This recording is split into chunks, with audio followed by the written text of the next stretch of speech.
J'ai une terre de prédilection, c'est le Cotentin, là-haut en Normandie, tout en haut. Et puis j'ai une terre, je dirais pas d'adoption, mais presque, qui est l'Équitaine. Je suis sculpteur et je suis un sculpteur qui a décidé de montrer son travail. J'ai pas forcément envie de paraître, j'ai envie de faire.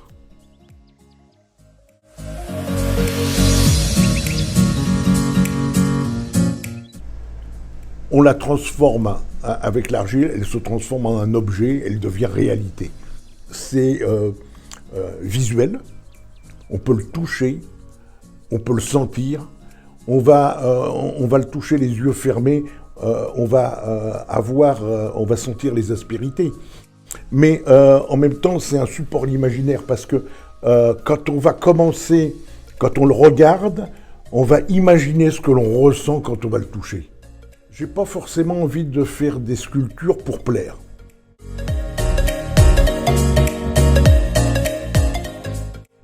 Quand je décide de montrer quelque chose, quand je fais, c'est souvent un visage.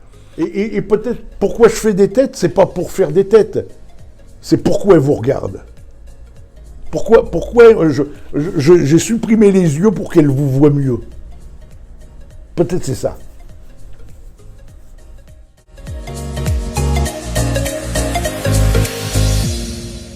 Par exemple, l'œuvre de Brancusi, moi c'est quelque chose qui m'a beaucoup inspiré.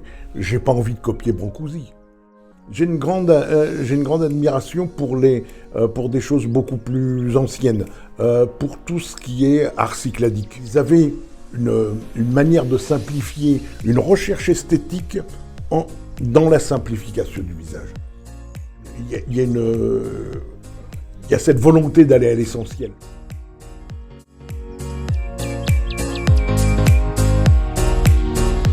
Contrairement à ce qu'on peut penser, un artiste, il n'est pas libre. Je veux dire, il n'est pas plus libre que n'importe qui. Il a les mêmes contraintes, il a des contraintes de vie en société. Je veux dire, un artiste tout seul dans son coin, ça n'intéresse personne.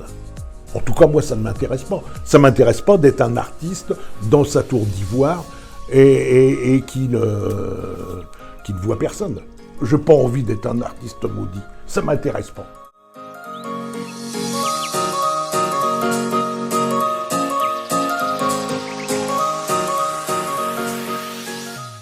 Don Quichotte, dans l'imaginaire des gens, ça représente quelque chose.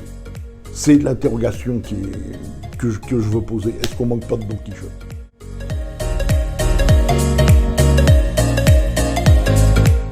XIIe siècle, personnage féminin comme ça, bon, bah, ça peut être intéressant, c'est une nonne, mais c'est une personne qui a fait tout un tas sur la médecine, la naturopathie, qui a composé des chants, pour des chants liturgiques, qui a écrit, qui s'est inventé une police de caractère, qui s'est créé une langue.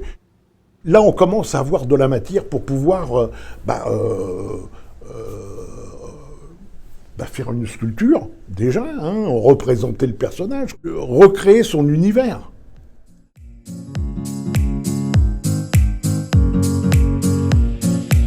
Depuis quelque temps, j'ai une fascination pour le Moyen-Âge. J'ai glissé un petit peu d'une fascination des arts premiers vers une fascination vers le Moyen-Âge. C'est ma manière d'explorer le temps un peu.